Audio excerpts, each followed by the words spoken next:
1957, the Soviets launched Sputnik, the first artificial satellite in human history. Well, sir, what do you think about this achievement of the Russians? I think it's a remarkable thing. My only regret is that we couldn't get there first. What do you think this is going to be due to our prestige? I don't think it's going to enhance it any at this time, but I imagine we'll be able to catch up and maybe even surpass them on the way. I shall propose a program of action, a program that will demand the energetic support of not just the government, but every American, if we are to make it successful.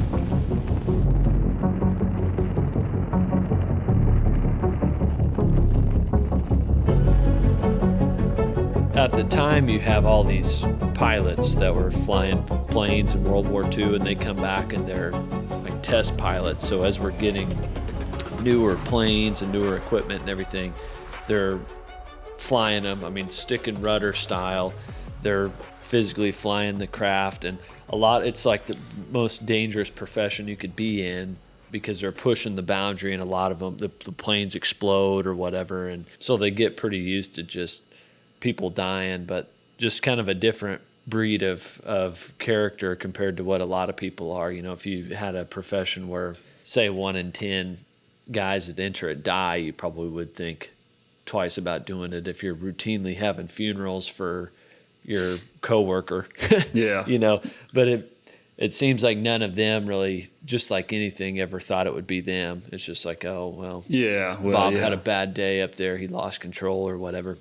Anyway, so these are the guys that NASA is going to target for their pilots.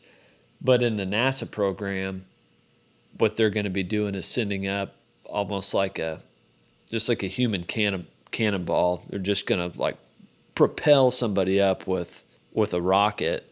You know, there's very little actual piloting skills compared to what these test pilots are doing. Yeah. So a lot of these test pilots will fly up to the edge of the atmosphere, and they can kind of see space, but they're not going out into orbit, obviously. Yeah. So there's kind of the two different schools of thought where the pilots are like, there's really no, if we're going to fly someone into space, we need it to be pilots actually flying, like, you know, the school of thought versus or just sending the rocket up.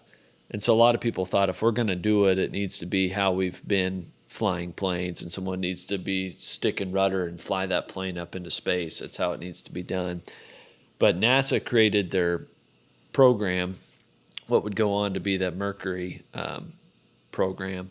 And even though Eisenhower wanted it to be a civilian agency, they're recruiting from these military test pilots. They kind of determined that's who it should be, just to give it a little bit more legitimacy, I guess, because there was talk about we could use like trapeze artists, or because a lot of it is just being able to handle the G-forces and the stress of everything, you know, going up. Yeah. So, but they eventually settled on these test pilots. So they bring them all to this testing centers, and they're just performing like they don't really tell them quite what it's for, but a lot of these test pilots get these letters like, we're interested in having you do this, and they come get all these different tests taken on them. I mean, just kind of weird stuff, more than just your routine physical, obviously, and they're trying to whittle down, see who they want, and eventually they settle on 7 guys. But the testing process, they're doing like enemas and just having them very, very bizarre stuff. This is extensive medical history reviews, physical endurance tests, exposure to extreme environments, heat chambers, and things like that, centrifuge test, tilt table test, submersion in ice water, and in-depth psychological evaluations. But I thought there was something they were like making them drink some sort of Make them solve thing. some riddles. Yeah, I don't really remember. Ask them like those NFL draft Yeah, questions. I'm sure it's if you stuff were in like a that. room with one brick and you had, how would you use the brick? Yeah, probably stuff like that. How many windows are in New York City? Yeah. Oh, I don't know. Probably 100. Okay, this guy's an idiot. 50? Boy, it's probably a lot. Yeah, probably 50 or 60. I don't know. Couldn't be more than 40. Dang it. I wish I wrote that down. There was some sort of like metallic drink or something they were having them. We'll have our research assistant add that in. Yeah. Anyhow, it's not worth spending a whole bunch of time on. So they end up selecting these 7 guys. It was Scott Carpenter, John Glenn, Wally Schirra, Alan Shepard, Gus Grissom, Deke Slayton, and Gordon Cooper. And they weren't all from the same branch of the military, but they were all test pilots. And I thought this was kind of interesting. I mean, you can picture all men, obviously, and obviously all white men too at that time. But 4 of them were their father's namesake. All of them were the oldest or only sons in their family. All, of course, born in the United States. All raised in small towns, all married with children, and all Protestants. Wow. Some of that stuff you probably could have guessed, but like all married with children, all Protestants. But and the oldest son probably more prone to risk on. Yeah, I guess. Type profession, But I thought that was kind of weird. But 4 of the 7 having their father's names. Anyway, so they have their introductory press conference. They're pretty different personalities. So a lot of them they're all test pilots. So but like I said, those test pilots, a lot of them are kind of womanizers and getting drunk and doing all this. John Glenn wasn't one of those people. He was pretty straight-laced. Like, he would get up, didn't really drink. He'd get up and run like 4 miles or whatever every morning, and very devoted to his wife and kids and this. But they have their introductory press conference, and just kind of awkward. They didn't really know what to expect. So you get these 7 like guys, all of a sudden they're being introduced to the world, but they thought maybe there'd be some questions about their military experience or things of that nature. And all the questions were just like, what do you guys' wives think about this? Are they, and they're like, well, our wives are on board or we wouldn't be doing this. But they just were all like personal questions, trying to get to know them. And the guys back on the test pilots who didn't get selected or who didn't try to apply or anything were kind of like, well, why are these guys getting, because they became national heroes, I mean, almost immediately after this press conference. And the test pilots couldn't quite figure it out. They're like, well, they're just going to get shot up into space. They're going to use a chimpanzee first. So It doesn't take anybody to pilot this craft. We're the ones who are actually risking life and limb. I don't know why people care so much about these guys. But like I said earlier, I mean, they're the guys who are, instead of sending a whole army out to battle, you send maybe your best warrior on one side, and the other side will send their best warrior. That way you don't wipe out 2 whole armies. And that's almost what you have going on, where you got these 7 guys are going to be America's single warrior going out to try to beat Yuri Gagarin or whatever that guy's name was, They just became like celebrities. And but one of the questions at the press conference was who wants to go up to space first or whatever. And all of them kind of timidly raise a hand. John Glenn puts up both of his hands, and there's a pretty good picture of that where everyone's just kind of like this, and John Glenn's like got both his hands up. And so he was a little bit of a different character. Didn't always fit in with the rest of the guys, but everyone loved him, of course, because he's the guy. There's that image, and he's got both his hands up. But some of the other astronauts were kind of like, really, John? You make us look bad. But so they're all trying to be framed as like family men, and like I said, they all got wives and kids, but there was quite a bit of like maybe sleeping around with some of them. Yeah. Gordon Cooper's wife actually had left him prior to this because he was having an affair.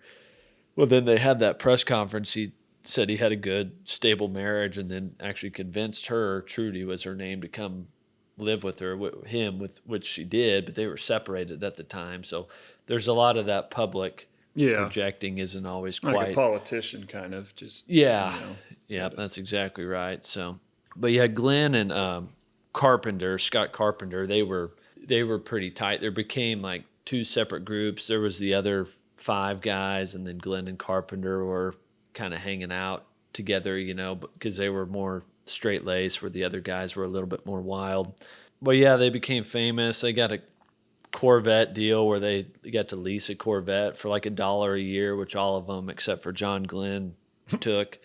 And it ended up looking great for Corvette. They had a Rolex deal. Life magazine got the exclusive rights to them, so they wrote a big article about the guys, and they had the rights to like their family and things like that as far as interviewing them. So what year was like that press conference and everything kicking off? Oh yeah, this is like latter part of the 50s. Let me look here. Because you think, I mean, it's only like 10 years after World War II, basically. Yeah, right. It's like you kind of think, or at least I do for some reason, like kind of separate. You know, space race, I think more recent, and then World War II is like ancient, but it's like kind of the same time period. Yeah, 1959. Okay, so 13, 14 years after, but yeah, so that's just like 2010, you know, back 14 years. Right, but that 14 years is pretty weird because we obviously were allied with the Soviets during World War II, but there was some tension there. Yeah. A lot of distrust, obviously, but yeah, you go from being allied with a nation in a war to 14 years later, you're, basically intense rivals. And just like you said, it's just a battle is democracy and capitalism superior or is communism? And the medium that we're going to find out is not the battlefield. It's going to be who's going to get to space first. They each got from Life, so NASA sold their personal stories to Life for $72,000 each, which is like unimaginable money for a fighter pilot back in the day. I don't know what that is adjusted for inflation, but they sold their stories. So like Life could publish go interview them and they're right, but no one. Yeah. It was kind of like no one else then could. They have just the access to them, but they put out a pretty like clean, sanitized version of these guys. Obviously, what did you say? 72,000. So that'd be 72,000. That'd be 780,000 today. Wow, it's crazy. But, yeah, which they probably would make. They might make more from that now, but yeah. Anyways, but they put out a pretty these guys are just clean cut American patriots sort of thing. They weren't probably quite as what's the word I'm looking for? I mean, they would just do things that would be like not real profound or whatever, and everyone would be like, "Oh my gosh," that's just an instance of that. Gus Grissom, he's like looking over, talking to the people who are making the rocket, and it's his turn to say something. He doesn't know what to say, and he just said, "Well, do good work," which is just kind of like, it's kind of funny, but it became a huge thing, and plastering it on stuff, and the guys building the rocket were just going crazy as if he just told them, delivered the most moving speech of all time. But you ever seen the movie The Right Stuff? I don't think so. Okay, well, I got a little quote from the book about that. It says, Gus realizes it's his turn to say something, and he's petrified. He opens his mouth, and out come the words, "Well, do good work." It's an ironic remark implying, because it's my ass that'll be sitting on your freaking rocket. But the workers started cheering like mad. They started cheering as if they'd just heard the most moving and inspiring message of their lives. Do good work. After all, it's little Gus's ass on top of our rocket. They stood there for an eternity and cheered their brains out while Gus gazed blankly upon them from the Pope's balcony. Yeah, so then John Glenn, like I had said, he's one of these guys who's out kind of, I don't know if I want to say brown-nosing, but just he's always putting on his best and trying to impress the higher-ups, because amongst these 7 guys, everyone knows there's going to be one person to go up to space first.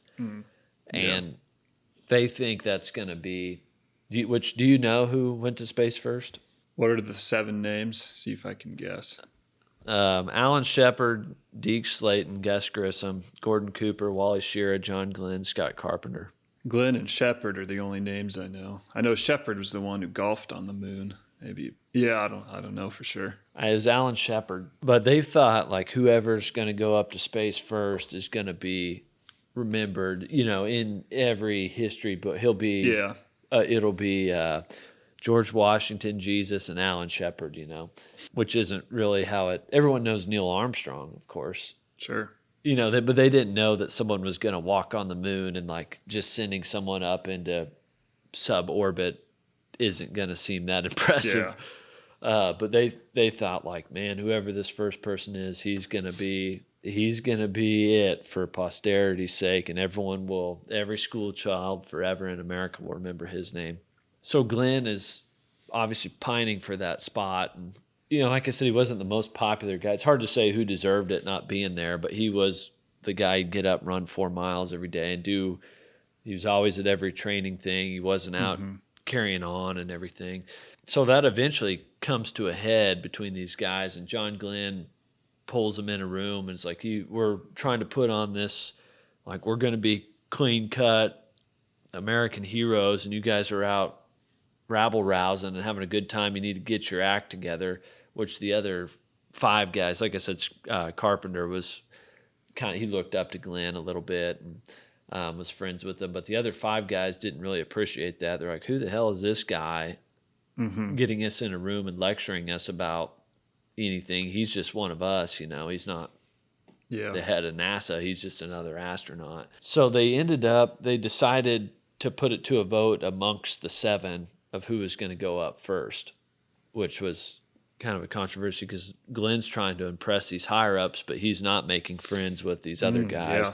Whereas Shepard had kind of emerged as the leader of the other 5 guys, most popular. So it ends up kind of turning into a popularity contest as opposed to maybe who deserved it sort of thing. But obviously they ended up voting Shepard. So before Shepard's launch, Yuri Gagarin, which I don't even know if I'm saying that right. I don't really know how to. Who cares? Yuri, I think, is right. Yuri is, yeah. He'd actually been on a full orbital mission, so not just to space. They put Sputnik up into space, which was a feat way back when, but now they'd sent a human up and done a full orbital mission of the Earth, which was... So Yuri went up. That was like after the press conference and everything. Oh, yeah, this is... okay. Let me see. When I want to say it was like 1961. When they first formed this Mercury 7 and were gearing up, they were still thinking they can get the first. We're still thinking we have a chance. And obviously they've got very little idea of what's going on in Soviet land. So whenever they do something, it's like they're finding out about it. Yeah. I assume on the news, just like the rest of the world, and it sends shockwaves. It's not really as if people are thinking like, well, I think this is going to happen in the next week or so. Let's prepare ourselves. Yeah. It's just kind of, they're racing against someone. They have no idea what's really going on over there. But yeah, so then Yuri, he's going to go, like I said, not just into space, but actually a full orbital mission that just sends shockwaves. Like, man, we are way behind because we haven't even got someone into space, let alone to the point where we can orbit the Earth. And around this time, the Bay of Pigs, so Kennedy's president now, the Bay of Pigs invasion catastrophe is happening. So there's a lot of heat on him. And that was, obviously a Cuba, Russia, Soviet Union thing. But so Shepard, it gets his turn to launch, and he's sitting in the rocket. There's a weather delay. They've got some sort of like power inverter goes down. Then a computer malfunction. So he's sitting in the capsule for 3 hours at this point. It's supposed to be, it's a 15-minute flight. It's just like up and back down. And I had skipped over this, but they had sent a chimpanzee up there too. So, and they had talked about at one point tranquilizing the astronauts because they thought there was a greater risk of them doing something to mess it up. Oh, They ended up not doing that, obviously. But that just goes to show how, at this point, how little like human involvement is needed. They can basically just propel it up. I just wanted to say, put a man in space. We put someone in space. So that's supposed to be a 15-minute flight. They got their suit ready, but they hadn't thought of things like, is this guy going to need to go to the bathroom at any point in time, or things, because it's a 15-minute flight. So he's sitting in there for 3 hours. He's got to pee real bad. They're trying to fix their computer issue or whatever's going on. And he messages over. He says, I've got to go. I got to get out of this capsule. Werner von Braun's like, no, let's see if I can get it German. I don't know how to do thick German. You must stay in the capsule. But anyway, so he's like, well, if you don't let me out of here, I'm going to pee in my suit. But they're all worried about the wires and stuff and short circuiting the suit or something like that. And he's like, I'm going to do it. They're like, don't do it. I'm going to do it. So yeah, he pees. They like shut off the computers and stuff. He pees in his suit. He said, maybe we shouldn't put this in there, but he said, oh, yeah. So then after he pees, he's sitting there. He's got urine running down his back and stuff. And they had the oxygen tank, the pressure got too high in it. And so they're debating on, do we just scrub this whole launch or do we like try to bleed the tank a little bit and then get it back down to normal pressure and fire it? So they message in and tell him what's going on. And he messages back. He says, I'm cooler than you guys are. Why don't you fix your little problem and let's light this candle? That's just a cool phrase there. Yeah. So after he said that, they did it and sent him up, and everything else was pretty smooth flight from there after the 4 or 5 hour delay, and lands down in the ocean in his capsule. They get him out, and he's a hero. Everyone thinks, like I said, he was going to be just famous for eternity. Yeah. So, I mean, he gets back, it's parades and this and that. So they're ready for their second suborbital launch at this point, and Gus Grissom's going to go. Interesting flight. There's a lot of controversy about what happened on this one, but do you know what ended up happening to Gus? Not on this flight, but just he exploded a rocket exploded on the launch pad. He died later. Oh. But, yeah, so this flight, he goes up, everything's going fine, and like I said, another suborbital launch, so he just splashes down in the ocean in the Liberty Bell 7. So then they have these helicopters are going to come pull you know what I'm talking about, the little capsule. Yeah, that he's stuck in. What it's called, but the little flight pod or whatever. They go down, they're going to cut, they get that little deal that they drop down from the helicopter. Well, it touches the antenna of the thing, and the guys flying the helicopter saw a little flash when it did, which evidently, this is kind of above my head, but it says rotor wash can create a static charge on helicopters, which may have discharged through the spacecraft and tripped the explosive in the hatch seal. So they have a little hatch deal, and Gus there's a button he can press to explode the hatch pad. Well, he's the only one in there, and no one really knows, but all of a sudden they just see the hatch explode. Gus gets out and he's kind of swimming, but the hatch is this multi-million-dollar piece of equipment. They're not trying to lose this thing. It starts taking on water, and Gus is just swimming out in the ocean now. And instead of going to get Gus, the helicopter tries to save the Liberty Bell 7, and they hook on it. But this thing's heavy and taking on water. It's sinking down, and it almost sinks the helicopter. The wheels of the helicopter were underwater at some point, and they finally let go.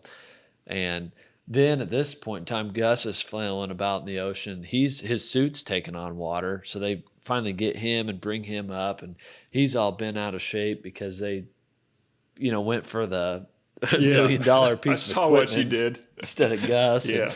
And, then he gets back, and he says, I didn't touch the hatch. But the people at NASA, the engineers and stuff, are like, well, the hatch doesn't just blow. So he had to have pressed it. That thing isn't just going to explode off. Yeah.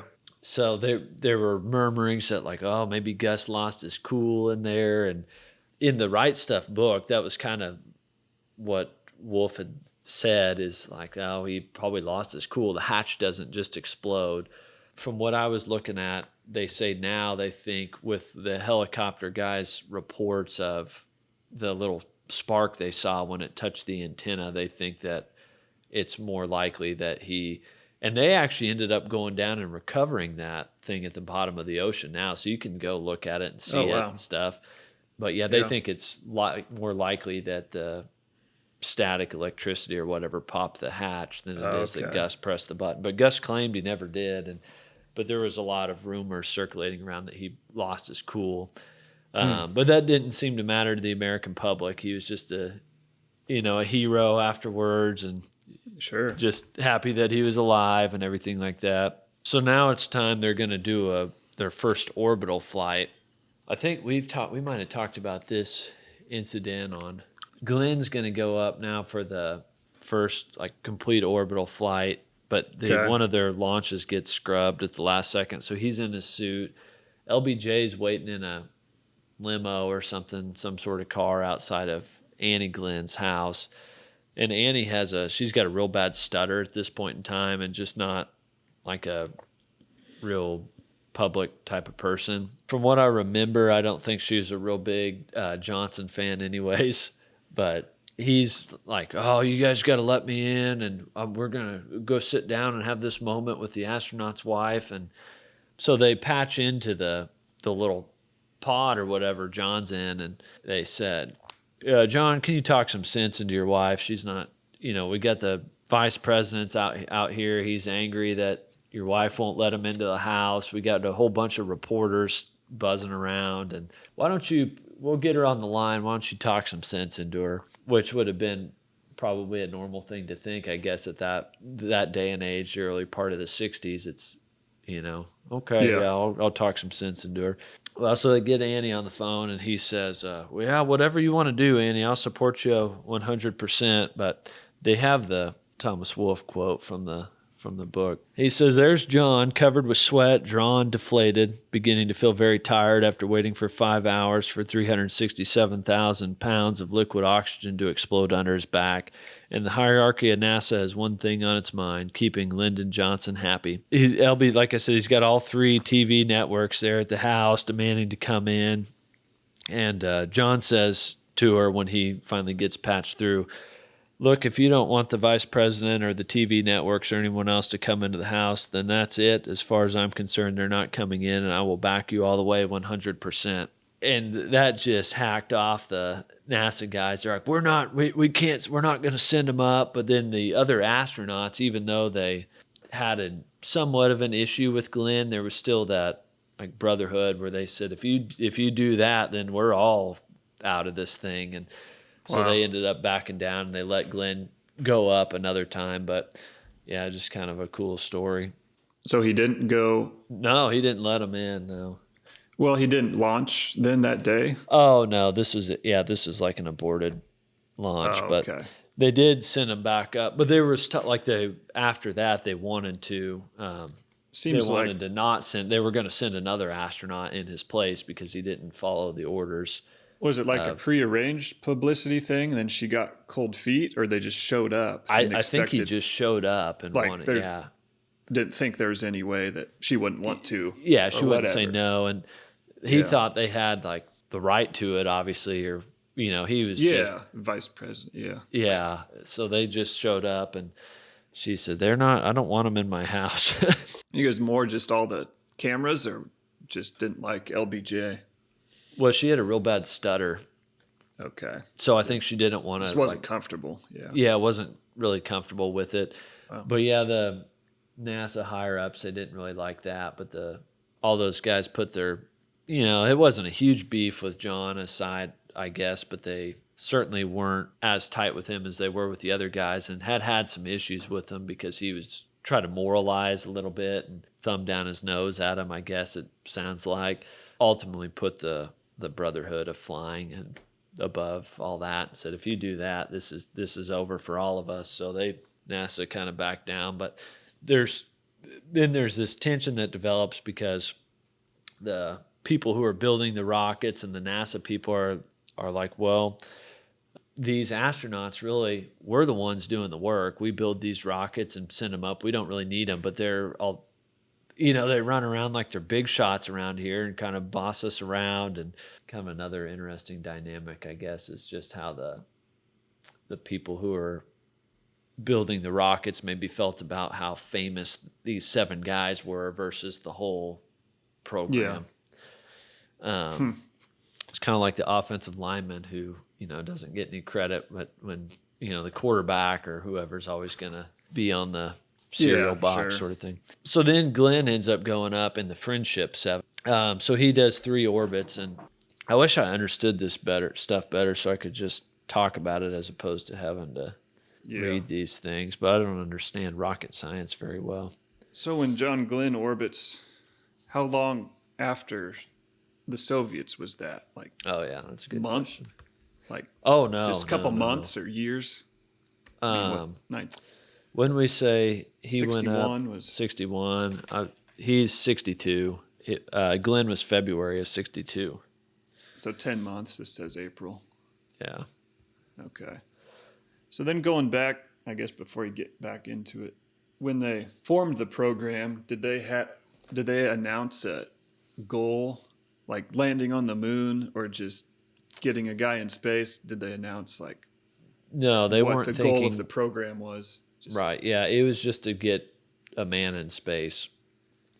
So they weren't thinking about getting on the moon until, well, really Kennedy had that speech. Well, we'll put just a man kind on of the the moon. next step. That's the once they did next the other step. But yeah, things. the goal of the Mercury program was never to put someone on the moon. It was just to get a man in space. Because when they designed the program, all the Russians had done was put that satellite up, Sputnik. But they hadn't put a man on the moon yet, or a man in space yet. Yeah. So that was just the whole goal, was we're going to try to beat the Soviets to space, which Yeah. of course they didn't. But then even being behind, it's good. Like, okay, we got a man in space. We're a little behind, but we're not that terribly far behind. But yeah, while Glenn's in space, he's orbiting and he's got evidently a thruster problem. They pass all these stations along the way, like they'll have one in Hawaii, one in wherever, and every station is like, hey John, can you check your landing bag and make sure it's in the off position? And John's like, yeah, it's in the off position. He gets to the next checkpoint. Hey John, can you check your landing bag and make sure it's in the off position? John's like, yeah, it's in the off position. But after a certain amount of times, he's like, something must be wrong if they're asking about my landing bag. And they had a little sensor was going off back at the NASA headquarters that they thought the heat shield and the landing bag were being held on just by the straps of the, it's called the retro package, which was a package they were going to jettison before going down, re-entry. But you obviously need the heat shield for re-entry. So if it's only being held on by those straps, then the heat shield in the landing bag can fly off. So he's at this point a little bit suspicious that something's going on, but no one's telling him what's happening. And so he's kind of like, is everything okay? Oh, yeah, John, everything's great. And he gets to the next thing. John, can you check the switch on your landing bag? Make sure that's in the off position. So, yeah, it's in the off position. What's going on, you know? Finally, at Mission Control, Gus Grissom was down there, and he said, you guys need to tell him what you found. And they're like, well, we don't want him to panic. And he said he won't panic, but he needs to know. Yeah. And so they did finally tell him, but what they ended up doing was holding on to the retro package, but it burned up on re-entry. But it was just a switch thing. Like it was a faulty sensor. It wasn't like the shield wasn't on, but some nervous hours, I'm sure, as he's going in, because he's flying down, and as he does, everything's kind of burning up. The package is burning up, and he can see that on the side, and he thinks that his heat shield's like disintegrating. It wasn't. It was all in place, but just kind of not knowing that's just one of those things. It's Never done it before. yeah, I wouldn't want to be in that position, but I just looked it up. Orbiting space, I looked up his orbit height. It's 100 miles above the Earth. yeah. So you think like out in space, but on a basketball, that's like 2 millimeters off the Above surface. a basketball, yeah. Yeah. So it's like, it's always kind of weird to Well, I think visualize. they say, so is the atmosphere, or what, the atmosphere ends at 50, Yeah, this says 60 miles. yeah, whatever it was. So those test pilots, before they were doing that, they would get up to like that 50-mile range above, and then they would almost, like the ship would just kind of start to tumble, like they would lose your gravity air. and and they could see the blue haze or whatever, the roundness of the Earth, but also the atmosphere, which would just be kind of a crazy thing if you're actually on the controls. But thinking about that ship just kind of tumbling forward over backwards, nuts. But yeah, no, it's not as if they're out like way out. On a basketball, how far would the moon be? Well, let's do some math. I think it's like 10 Earth diameters. Oh, no, it's 30 Earths. So, whatever, 30 feet away. 25 feet about would be the moon. And yeah, they're orbiting at 2 millimeters. That's crazy. So it's a totally different. Yeah. Yeah. Huh. Yeah, that shows you how much, because that was in 62. So in 7 years, we went from 2 millimeters off the basketball to 30 basketballs away. So yeah, put a basketball down and moon's other side of your house. I mean, yeah, or whatever, other side of the big room. That's crazy. Yeah, so then Scott Carpenter, he's the guy who went up next.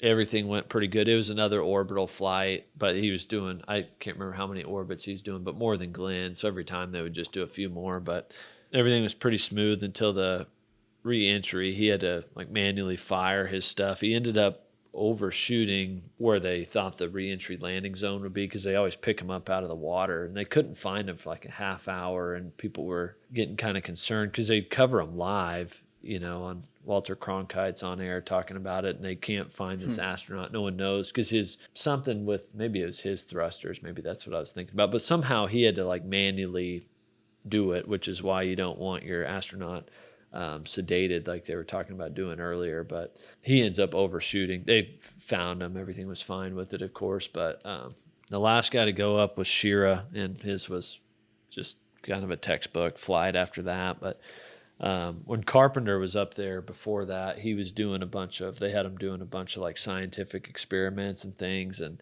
so the sense was maybe we lost our focus on the flight. So the next time when they sent Shira up, they had him just focus on the flight, and he did everything like perfect from start to finish. So then at the end of the book, The Right Stuff, which basically documents this whole thing, is they cut back to so all of these guys have gone up, and they are going over all the pomp and circumstance. They're getting their new station down in Houston dedicated to them and everything like that, because they were launching out of Cape Canaveral in Florida, and they have a big, you know, celebration for all these guys. They've all kind of been there and done that, and then now they're bringing on the new generation of what will be for their Apollo program. And Neil Armstrong and these guys obviously are a part of it, but the original 7, they're like celebrated everywhere and kind of veterans around the place. And then he cuts to way back out in the Mojave Desert in California, and Chuck Yeager's like, I don't remember the specifics of what he's trying to do, but he ends up, his plane explodes in a fireball, and in the movie they just cut to him like walking out of this, plane's exploded on the ground, he's just walking out in the desert out of it, and pretty cool little scene. But that, just the dichotomy of the two, I guess he's still trying to push the limit in the rudder and stick, and no one really knows. He just walks into some random bar in there, and they can tell like something must have happened here, but that's just kind of how it ends, is they got Yeager, still that guy, out doing the same thing while all these other guys are in Houston being celebrated. And that's kind of the first that gets you up through that Mercury program from the beginning of it. And then, like I said, then they bring in all the Apollo guys, and then it's the aim becomes different. It becomes, because Kennedy's given a speech, and we're going to now try to get somebody on the moon. So they accomplished what they set out to accomplish, and they all became heroes, more or less.